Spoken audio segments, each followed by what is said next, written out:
이재명 대통령께서 이집트에서 샤인 이니셔티브를 제안하며 중동과 한반도의 상생 전략을 제시한 데 이어 남아공에서의 G20 일정을 이어가고 있습니다. 먼 길을 오가며 대한민국의 위상을 높이는 대통령의 노고에 감사와 응원의 마음을 전합니다.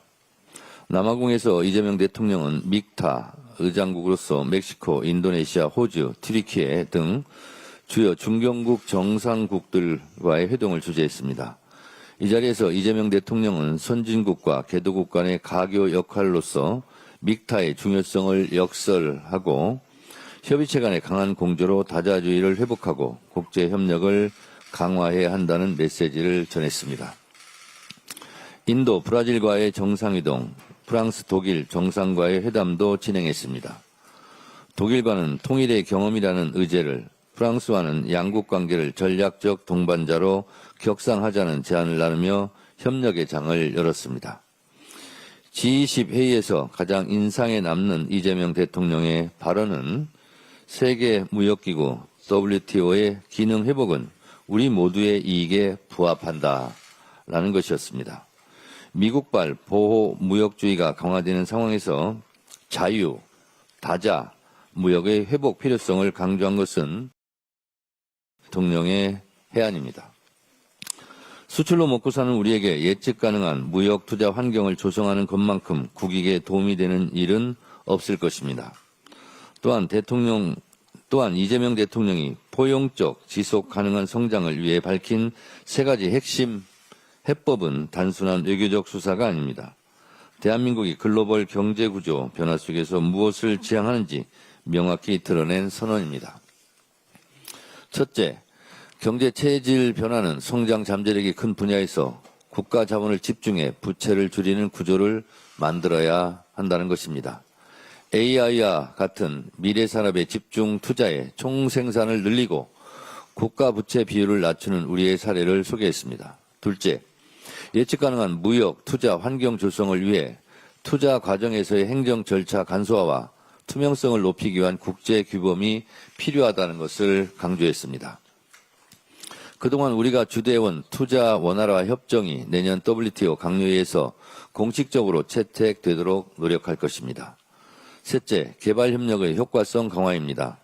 개도국의 성장이 세계 경제의 지속 가능성과 직결되는 만큼 국제 원조가 실질적 발전으로 이어져야 한다는 것을 상기시킨 것입니다.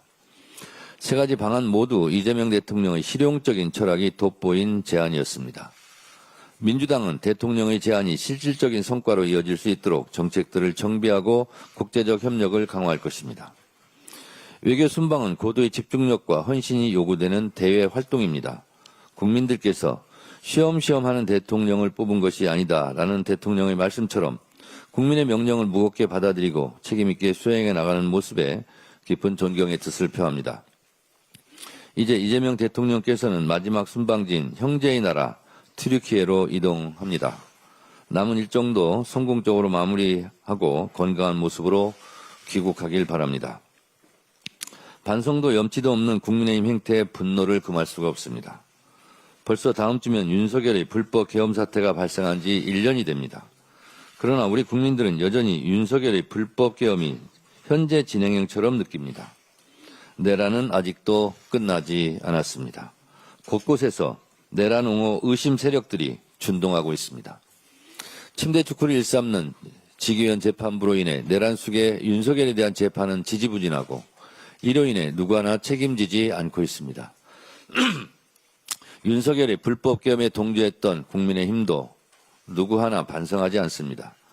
그러면서 아스팔트로 나가 민생 회복과 법치 수호를 외치고 있으니 황당할 따름입니다. 위헌정당 해산 심판으로 길바닥에 나앉는 것을 미리 연습하는 건지는 모르겠으나 자신들이 망쳐놓은 민생과 법치를 부르짖다니 민망하지도 않은 모양입니다.